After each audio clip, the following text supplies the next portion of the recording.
De nouveaux cas de coronavirus enregistrés en Côte d'Ivoire. L'annonce a été faite par le directeur général de la Santé.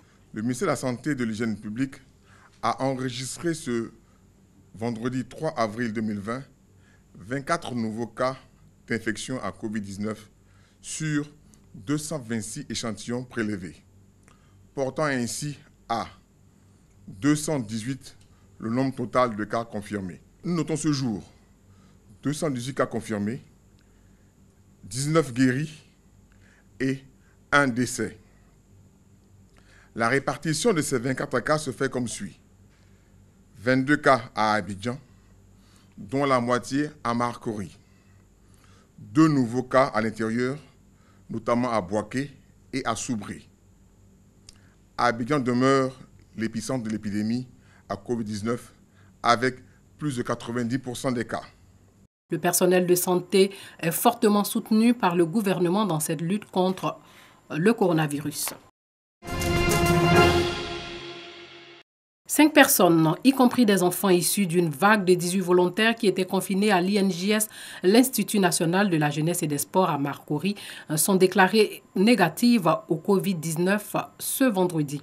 Ces personnes ont séjourné pendant 14 jours à l'INJS sous surveillance médicale et policière. Selon le directeur général de l'Institut national d'hygiène publique, ces personnes se portent bien et leur état de santé ne présente aucun danger pour les populations. Relativement au fait qu'elles se sont présentées elles-mêmes à l'INJS, ces 5 personnes ont été félicitées pour ce comportement qualifié citoyen et responsable par le professeur Joseph Beignet-Bivreau, directeur général de l'INHP. Il faut noter que les 5 personnes ont refusé de se prononcer sur leur confinement à l'INJS. Adama Touré, en chômage technique, peine à nourrir sa petite famille en cette période de la maladie à coronavirus. Ce matin, il bénéficie d'un kit alimentaire distribué par la caravane Zéro Corona dans ma cité. Quand on dit on reconnaît ses vrais amis quand il y a des problèmes. Et c'est peut-être ça sera depuis que l'affaire a commencé, il est la première personne qui fait ça. On nous a dit même que dès demain que le marché sera fermé. Alors si ça là, ça va servir au moins, en tout cas, de quelque chose. Comme Adama Touré, ce sont de nombreuses familles du quartier Vredi 3 dans la commune de Port-Boué qui repartent les mains chargées de vivres. C'est-à-dire qu'il a apporté un souffle de vie à nous qui sommes dans des quartiers vraiment, on ne dirait pas précaires, mais vraiment nous sommes en difficulté. Il vient de nous aider et je prie le bon Dieu de remplacer ce qu'il a donné. Cette distribution de kits alimentaires aux personnes vulnérables, une initiative de Bandé Karamoko, fils de la commune de Port-Boué, en réponse à l'appel du président de la République, Alassane Ouattara. Nous sommes dans un quartier où la quasi-totalité des populations exercent des petits métiers. Ce sont des commerçants, des métiers informels. Alors donc ces différents métiers sont donc au ralenti. Les activités sont de plus en plus minimes au niveau de la population. Il est donc important que nous puissions donner de quoi à manger à la population pour qu'elle puisse quand même rester en place et éviter au maximum les déplacements. Bandé Karamoko et son équipe ont également offert des kits d'hygiène à l'hôpital communautaire et au marché du quartier Vredi 3 de la commune de Port-Boué. Distribution de gel hydroalcoolique à usage unique aux clients de la Sotra à la gare sud à Adjamé. Une initiative de l'ONG Nouvelle Mission Humanitaire qui bénéficie du soutien de la Sotra. La société de transport abidjanais transporte plus de 8000 passagers jour et apprécie ce don de 11 000 gels hydroalcooliques à usage unique. C'est une action qui apporte de l'eau à notre moulin. Nous sommes tous mobilisés, toute la nation ivoirienne est mobilisée. C'est toujours bon de recevoir de l'aide. Ce n'est jamais suffisant. Nous le prenons avec beaucoup de joie. À travers ce don, l'ONG Nouvelle Mission Humanitaire veut prendre une part active dans la lutte contre la propagation du coronavirus. En plus de cette action, nous voulons mener plusieurs actions de distribution et de sensibilisation pour éradiquer la maladie dans divers quartiers de la ville d'Abidjan. L'ONG Nouvelle Mission Humanitaire existe il y a 2 ans. Elle intervient dans les domaines de la santé et de l'éducation. 50 seaux à robinet, 100 gels lave-mains, 500 gels hydroalcooliques, 50 seaux à recueillir l'eau et 1000 paires de gants, le tout d'une valeur de plus de 2 millions de francs CFA. C'est le don de l'église évangélique, le Réveil international au CHU de Trècheville. Objectif, contribuer à la lutte contre la Covid-19. Nous sommes ensemble avec le peuple, l'église est ensemble avec le peuple. Et maintenant que notre pays, comme tous les autres pays, fait face à une grave crise, une crise inédite, nous pensons que c'est le moment où l'église doit montrer sa solidarité. En plus de la prière que nous faisons, en plus de la parole d'encouragement que nous apportons, il était important que nous puissions poser ce geste-là. Un geste fort apprécié par la direction du CHU de Trècheville. Le gouvernement fait déjà des efforts énormes, mais en plus des efforts du gouvernement, tous les efforts de bonne volonté tels que l'Église a fait aujourd'hui sont les bienvenus. C'est pour cela que nous les remercions.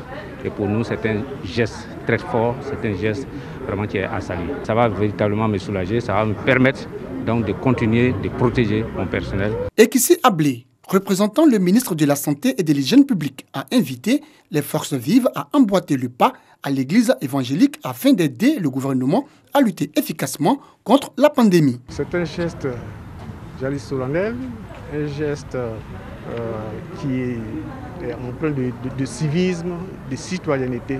Et nous disons même que ce geste doit être suivi par d'autres personnes. Aujourd'hui, le directeur du CHU de Trècheville l'a noté tout à l'heure, nous avons un besoin en matériel de protection individuelle, nous avons un besoin en médicaments, des besoins en tout. Et donc aujourd'hui, toute la population est sollicitée pour que des biens, pour que des dons arrivent pour nous permettre de prendre en charge ces populations. À ce jour, la Côte d'Ivoire compte plus de 190 cas confirmés de la maladie à coronavirus. Face à cette propagation du virus, le personnel médical, selon les responsables de l'Église, reste le plus exposé. Yopougon, Koumassi, Trècheville, Atekoubé et Marcory, des communes du district d'Abidjan visitées par la Jeunesse Unie pour la valorisation des actions d'Amadougon Koulibaly, Jiva AGC. Les responsables de ce mouvement ont apporté aux populations des kits d'hygiène composés de seaux à robinet, de gel hydroalcoolique, des savons désinfectants, de cache-nez et de papier mouchoir, entre autres. Objectif, permettre aux populations de ces communes de se protéger et de se mettre à l'abri de cette maladie du Covid-19. La semaine dernière, nous étions à l'intérieur du pays, précisément à Iré, le lundi. Aujourd'hui, nous sommes à Trècheville pour sensibiliser la population en leur expliquant l'importance du lavage des mains. Au nom du Premier ministre Amadougon Koulibaly, nous avons distribué des kits sanitaires. Et à travers ce message, je voulais lancer un appel à tous les jeunes de Côte d'Ivoire. Il faut savoir que le virus est une réalité. Les leaders de ce mouvement n'ont pas manqué de sensibiliser les populations du danger de la Covid-19 avant de leur expliquer les principes de base de protection contre la maladie. Nous sommes venus pour une sensibilisation, pour dire à nos parents l'importance de se laver les mains, pour dire à nos parents l'importance de respecter l'hygiène, des mesures que le gouvernement a prises contre le coronavirus. Les bénéficiaires promettent en faire bon usage et entendent respecter les différentes mesures barrières prises par le gouvernement pour éviter la propagation de la maladie à coronavirus dans leurs différents quartiers. Nous sommes très heureux et je voudrais dire à Boris Touré de transmettre au Premier ministre tous nos remerciements pour les dons qu'ils nous ont offerts. Si le Premier ministre se souvient de nous et qu'il nous fait des dons, vraiment c'est la bienvenue. C'est une occasion pour nous de faire des prières à son endroit. Franchement, il ne savait pas comment laver les mains. On nous a tout montré. Il faut bien frotter les mains, au milieu des mains, surtout même les ongles. Il faut bien les frotter. Je remercie le donateur. Compte tenu de la maladie, qui tue et qui ne fait pas de cadeaux, vraiment, on va sensibiliser la population, suivre le conseil qu'on nous a donné, le lavage des mains et tout ça. Je pense qu'avec ces précautions-là, nous pourrons sortir. La Jeunesse Unie pour la valorisation des actions d'Amadougon Koulibaly, Jiva AGC, entend les jours à venir multiplier ses actions de portée sociale, mais surtout investir le terrain en vue d'une sensibilisation de proximité.